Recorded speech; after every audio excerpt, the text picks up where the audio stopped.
મોરબીમાં જન્મ મરણના દાખલા લેવા માટે વહેલા ઉઠો વીર. મોરબી મહાનગરપાલિકા બની તો જવાબદારી પણ વધી તે સ્વાભાવિક છે, પરંતુ નવા કમિશનર માત્ર ડિમોલિશનની કામગીરીમાં જ વ્યસ્ત હોય તેવો ઘાટ સર્જાયો છે. કારણ કે સિટી સિવિક સેન્ટર પર જન્મ મરણનો દાખલો લેવા માટે અરજદારો વહેલી સવારે 4 વાગ્યાથી જ લાઇનમાં ઊભા રહેવા મજબૂર બન્યા છે. ટોકન માટે સવારથી જ લાઇન લગાવવી પડે છે અને જો વારો આવી પણ ગયો તો સર્વર ડાઉન થઈ જતા બીજા દિવસે ફરી લાઇનમાં ઊભા રહેવા માટે તૈયારી કરી લેવી પડે છે. આ જ પોઝિશન છે અત્યારે. કમિશનર કંઈક જો આમાં ધ્યાન દે તો સારું. એમ આ પબ્લિક હેરાન ન થાય. સામાન્ય માણસને મજૂરી જતી કરી અને અહીંયા લાઇનમાં ઊભું રહેવું પડે. 5-5 વાગ્યામાં ઊભા હોય, નહીં ખાવા પીવાના, નહીં ચા પાણીના. એટલે પોઝિશન બહુ ખરાબ છે.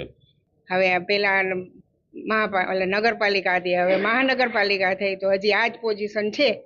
તો હવે પબ્લિકને શું કરવાનું? કંઈક કમિશનર આમાં ધ્યાન દે તો સારું પબ્લિકને. એમ અમે મજૂર માણસ છીએ, કામ કરીને પેટ ભરી છીએ, તો હવે અમારે કરવાનું શું? એમ કેટલા ધક્કા ખાવાના? એમ વહેલી તકે સિવિક સેન્ટરમાં યોગ્ય વ્યવસ્થા કરવામાં આવી અને જન્મ મરણનો દાખલો લોકોને કોઈ અગવડતા વગર મળી રહે તેવી વ્યવસ્થા કરવાની અરજદારો માંગ કરી રહ્યા છે. આવે તો એમ કે સર્વર ડાઉન ને મતલબ હરોજની હેરાનગતિ. મતલબ માણસ જન્મનું પ્રમાણપત્ર લેવા હાટું ધક્કા ખાય, મરણનું પ્રમાણપત્ર લેવા ધક્કા ખાય.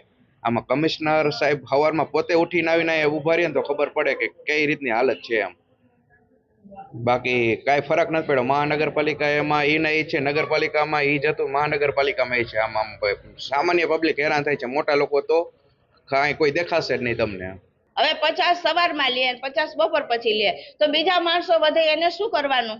એને કાયમ આવી અને માટે અહીંયા લાઈનમાં જ ઊભું રહેવાનું? કામ ધંધા છોડી અને અમે બૈરાઓ કામ કરવા જતા હોય, જણ કામે જતા હોય, આ બધાને કાયમ માટે આ જ મુસીબત રહે છે. તો માનનીય સાહેબને કહી કે તમે આનો કાંઈક હલ